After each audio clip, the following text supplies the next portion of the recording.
Welcome. We're glad you could participate in our webinar tonight. I'm Skip Darmody, the Director of Marketing from the College of Continuing Studies, and I'm joined by two of my colleagues from the College of Continuing Studies who will introduce themselves. Good evening. My name is Robin Ryan, and thank you so much for joining us. I really appreciate that you're all here. This is still new for some of us, trying to get accustomed to the virtual reality and the new normals. Definitely a new normal for me. I am the Associate Director here in the College of Continuing Studies, and I work with all prospective and or returning students who are looking to enroll in our evening and or online degree completion programs. I hope we can answer many of your questions tonight. But if not, we'll make sure you know how to get in touch with us after the end of the presentation. And I look forward to having the opportunity to work with all of you as you embark on your academic journey.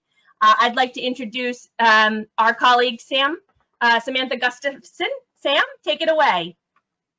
Hi, my name is Samantha. I'm a graduate from BSU. I graduated last May, and I started working with the College of Continuing Studies soon after that. And I'm so happy that everyone is here and able to join us tonight. And I'll be here to answer any questions that you might have. Just throw it in the chat, and I'll try to help you out. Great, thanks, Sam and Robin. So if you notice, there is a question in the chat icon on your screen. So we will answer questions as we go throughout, but we'll also give you plenty of time to ask questions once we've done with the presentation. So the first thing we'd like you to know is that the Continuing Studies staff is here to help guide you through the process, everything from admissions to transferring credit to get admitted into the program. And then once you're in the program, we have a support staff to help you pursue your degree and reach your educational goals.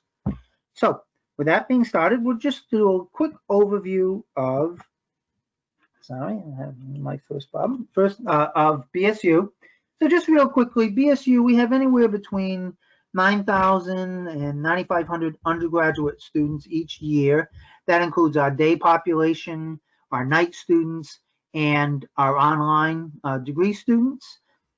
We have an 18-to-1 faculty to staff to student ratio. And that's really good for our students. That's one of the hallmarks of Bridgewater, to make sure that we're giving you the individual attention to help you learn in the learning process and explore and discover. So you won't be in a classroom with 200 other students. We don't have large lecture halls. Most of our classes have anywhere between 25 and 35 students. With the exception of some of our psychology that might have up to 50. But for the most part, you're going to be in a small setting, so you do have the opportunity to get to know your faculty member. And last but not least, 50,000 alumni. Bridgewater State University was started out as Bridgewater Normal School back in 1840. We've been around for quite some time.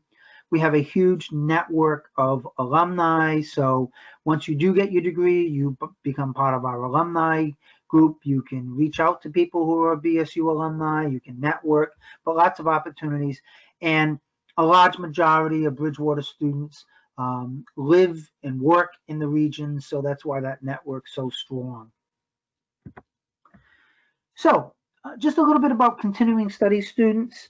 So we want, as I said, want our students to be successful.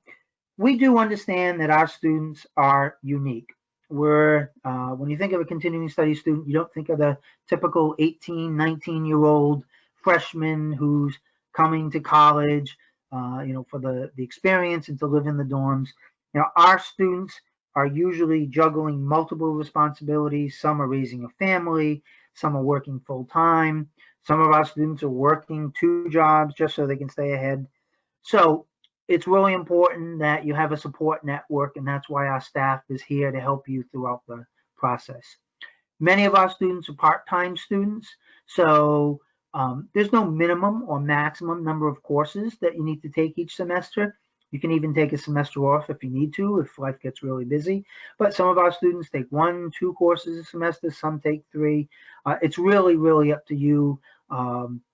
We provide that flexibility to you. And last but not least, to give you a sense of, our student, the average age is about 31.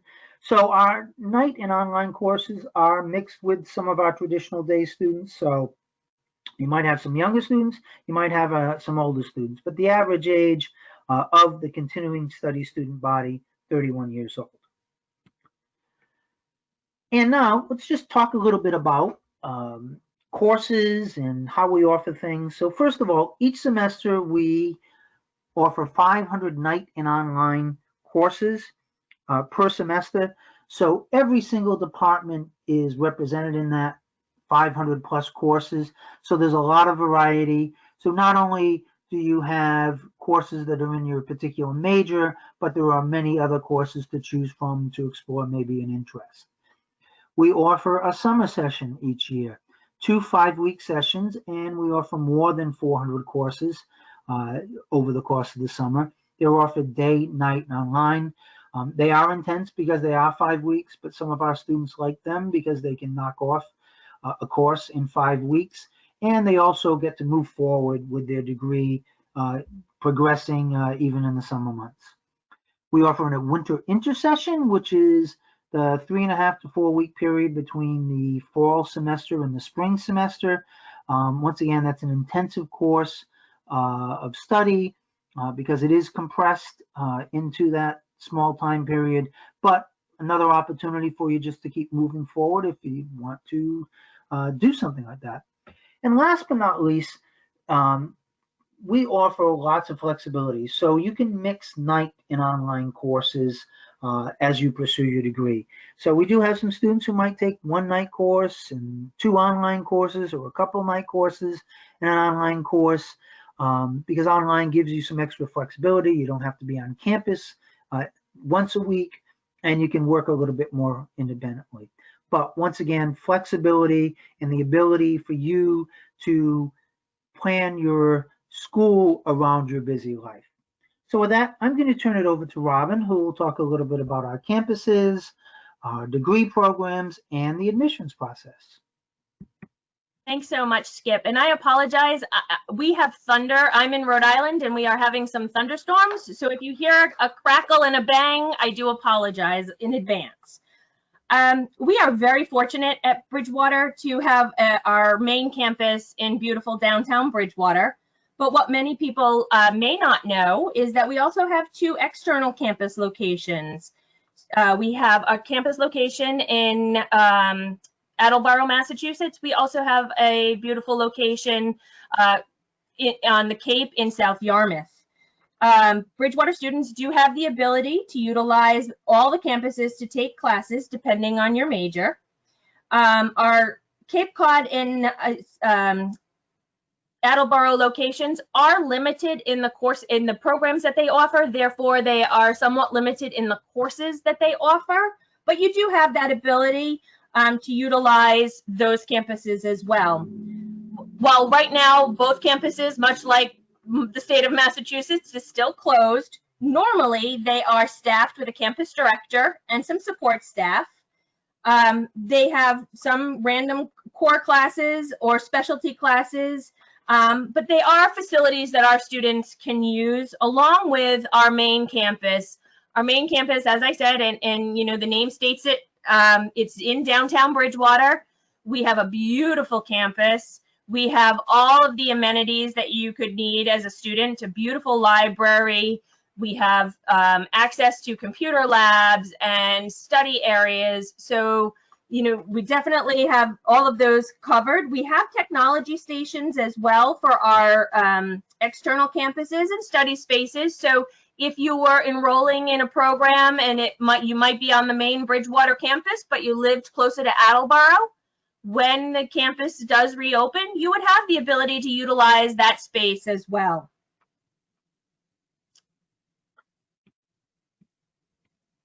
Sorry, having just a quick problem here. So in a second, Robin's just going to talk about the degree programs, and Sam is just going to throw something up in the chat or questions, one or the other, I'm not sure, about what particular program of study that you're interested in, so we can figure out what you're looking to do. So while Sam puts our question up, I'm going to just kind of talk a little bit about the programs. So we are a bachelor's degree completion program. And what that means is most of our students will come to Bridgewater, will transfer with some college credit already earned. Some students may not have any, but the majority of the students that come into the College of Continuing Studies will have some type of credit they've earned somewhere along the line. We offer several programs. Our Bridgewater campus, as you can see, has a nice variety from accounting and finance and art and communication studies, education, sociology. We really kind of we run the gamut with what we offer for students. We have, and within this slide, within these programs, we also have opportunity for some concentration areas. So for example, if you are looking to take a management degree program to complete your degree in management, you may want to actually specialize or concentrate in one particular area. And we do have the opportunity to do a focus. So we have information technology is a concentration in management. We have a human resource concentration in management. So you're not limited to just getting a general management degree if that's not what you were looking for. Our special education also has specific areas. You may want to work with a younger population. You might want to work with kindergarten through 8th grade.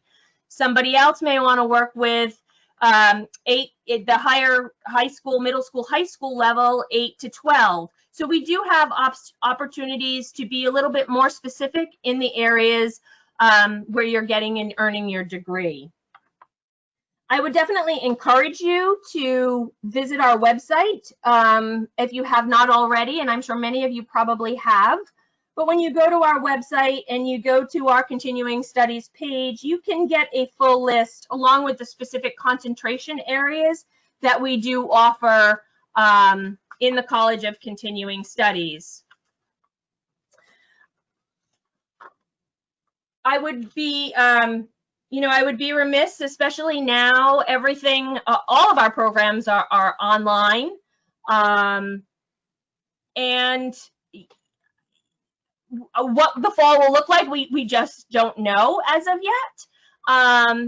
But our fully online degree completion programs, we have the general management concentration and we have communication studies. And you could major or focus or concentrate, whichever word you choose to use, would be in film, video, and media studies or public relations concentration. Okay, in a second, Robin will talk a little bit about admissions, but Sam's going to throw a poll up and we have a question for you to get a sense of transferring credits, and Robin will give us the answer as she talks about the admissions process. So go ahead, Robin. So, I understand returning to school, there's a lot of, it's an overwhelming process. Just thinking about it, you've taken the biggest step at this point just by showing up and coming to this info session tonight and getting some general information. But one of the biggest fears about returning to school is the admissions process, and we understand that. It's not only the time you need to complete the application and obtain your official transcripts, but it's the anxiety of waiting for a decision. And because we understand that, we have really tried to streamline our admissions process so that it is simple and transparent. Our application takes about 15 minutes, and I actually did it with a student today over the phone, and it literally took us 15 minutes to complete online. We offer a rolling admission cycle, and what that means is you can apply anytime for any entry term. So if you wanted to apply now for fall, that's okay. If you wanted to apply now for next spring, you can do that as well. We don't wait until the term gets closer. we actually will review your materials as they come in. So if you're thinking, I'm not quite ready to start for fall, I know I want to start in the spring, but I want to start to get everything organized, and I'd like to know what my admissions decision is going to be, and I'd like to know how my credits are going to transfer. You can start that process now, and usually within about 7 to 14 days from the time that we receive everything, we'll be able to get you your decision, get you a degree audit, so you can really feel comfortable in making the decision to return to school. You'll know exactly where you stand. And when I say rolling admission and you can apply anytime, I do want to put a caveat on that. Certainly, we are still enrolling for fall, but fall classes start September 2nd. I wouldn't encourage you to wait until September 1st to get everything in order. While we can usually make it happen, it's putting some unnecessary stress on you as you're getting ready to re-enter the academic arena, and you don't want that. So, give yourself at least, I would say at least 10 to 14 days prior to the term that you want to start as, kind of your, the end. Don't wait much past that last 2 weeks before the term starts to get everything in order. It does become very stressful, and obviously it's a very busy time. So I don't want you to miss an opportunity, but rolling admission will evaluate your application as it comes in. You can apply anytime for any term. We will accept up to 69 credits from a 2-year institution or up to 90 credits from a 4-year institution. So if you started somewhere, maybe you've attended both a 2 and a 4-year, we will max out at 90 credits from a 4-year institution. So we would take everything we could possibly take from your 2-year experience and up to the difference of 90 from your 4-year experience, which is great. And we really try to pay attention to what credits we transfer. Some students will come with an excessive amount of credits because they started in one program area and they've decided to go to completely change their major to another area. So they've earned credits perhaps in education, and now they want to be in management, but you will find that there are some credits that will overlap. So we try to maximize everything that comes in, and we try to make it as sensible as we can. We are looking, most of our students come in with at least 24 credits. That's not a requirement, but if you come in with 24 or more earned credits, then we are looking for you to have an overall GPA of 2.0. If you are looking, if you are transferring in but have less than 24 credits, we are looking for you to have a 2.5 overall GPA. And I think one of the great things is by participating tonight, at the end of our presentation, you will be getting a waiver code. So your application process or the application fee will be waived for you. And Robin, can I just interject? Absolutely. Even though you can wait, toward the last minute to apply for admission, we strongly suggest that the sooner the better for a couple different reasons. One, you'll need to get transcripts to us from other institutions that you may have attended. But the other part is registration. So, right now, fall registration is ongoing. So as soon as you get accepted and we process everything, then you can start to register for classes. And, the longer you wait, the less availability of some classes. So you get the opportunity to, get into some of those classes before they close out, before the semester begins. Yeah, great point. Thanks so much, Skip. I appreciate that. And I also want to acknowledge that, you may be sitting here thinking, well, my credits are from 10 or 12 or 20 years ago. They're never going to transfer. I do want to share with you that academic credit never dies. So there is a very strong possibility that that credit is going to fit into your new transcript somewhere, and it will either come over as a specific course-to-course transfer credit, or it may come in as an elective credit that will help you get to that end result of needing a minimum of 120 earned credits for your bachelor's degree. So please don't think, oh, you know, I was in school 20 years ago. There's no sense in me even getting that transcript. It's no good. It absolutely is still good. So please make sure that you don't discount something that you've done in the past, because it is still very good credit, and we will use it how we can. And the other thing I just want to acknowledge from the transfer credit piece is that we will transfer in anything from a C- or greater. So that's helpful a lot. You know I wasn't maybe the strongest student when I first started, and trying to get my feet wet when I, enrolled in my first semester of college. I will say it probably was not my best semester, but and that's okay. But we will take that C- or greater when we are transferring in your credit. And Robin, we had it first. Everyone had the correct answer for the poll tonight. Woohoo! Good job, you guys. See, you're all ready. You've passed your first test. You're ready to go to college or come back to college.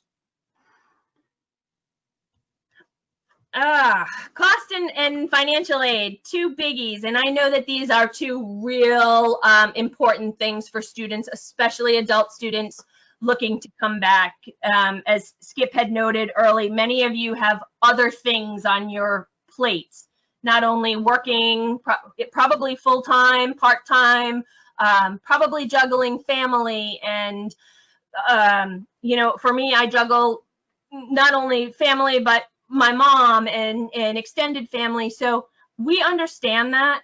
So this is a big piece, financial aid. So right now, as you can see, the cost for a 3-credit class is $1,329.75, which is it's a tough nut to swallow, but there are options for you. So what that does is that breaks down to about $443.25 per credit. Most of our students will apply, and we strongly encourage you to apply for financial aid. Financial aid by applying is not going to hurt, and this is a big misconception. Applying for financial aid will not hurt your credit. They do not pull a credit report. It does not go against your credit. It is an application that you complete through the studentaid.gov website or FAFSA.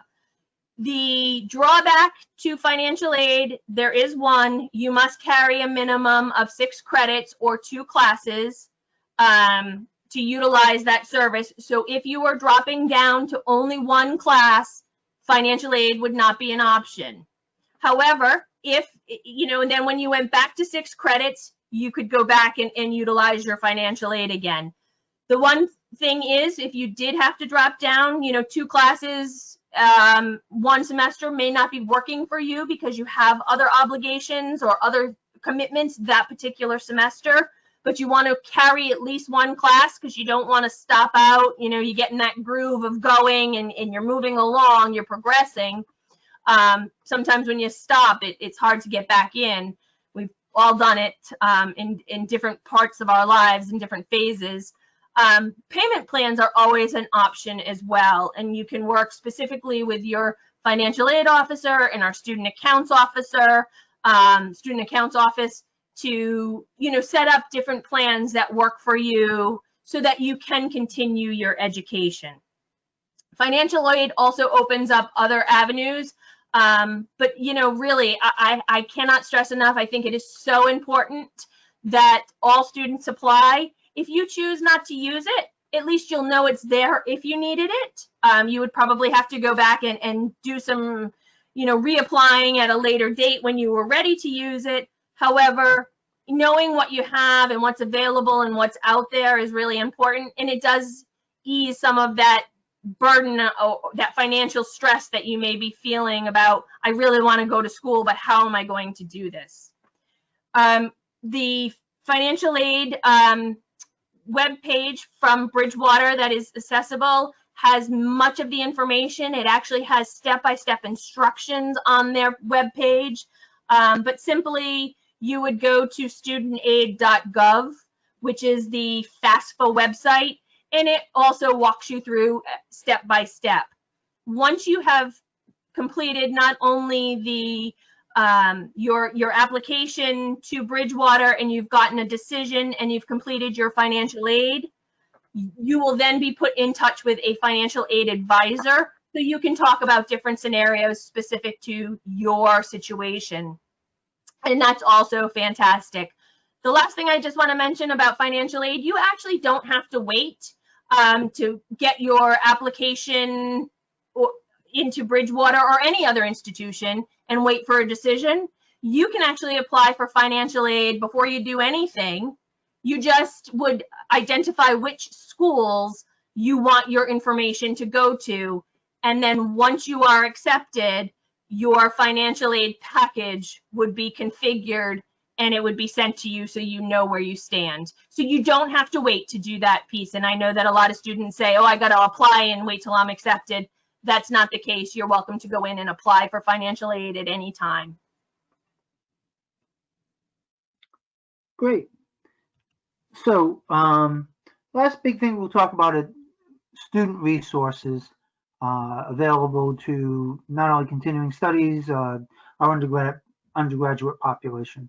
So first is continuing studies night academic advising. So we have our own advisors for the continuing study program to advise students and help them plot out their plan to pursue their degree. We also have a software program called DegreeWorks that a lot of institutions use that can also help you see, where your progress is and what you need to take as well.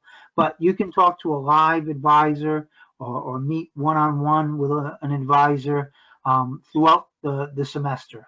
There's no limited time period where they're available. You do need to be in a degree program for that to happen, but it is a benefit to being a degree-seeking student at Bridgewater. Early registration for continuing study students. So before the registration period opens, usually a few days before, continuing study students have the opportunity to register exclusively for night or online courses. We encourage our students to do that. And then after that particular period, then any undergraduate student can register. But our continuing study students have the first opportunity to register for night and online courses. I've mentioned it a couple times, but a dedicated staff in continuing studies. We don't just, once you apply and get admitted, go away. We're going to be with you every step of the way.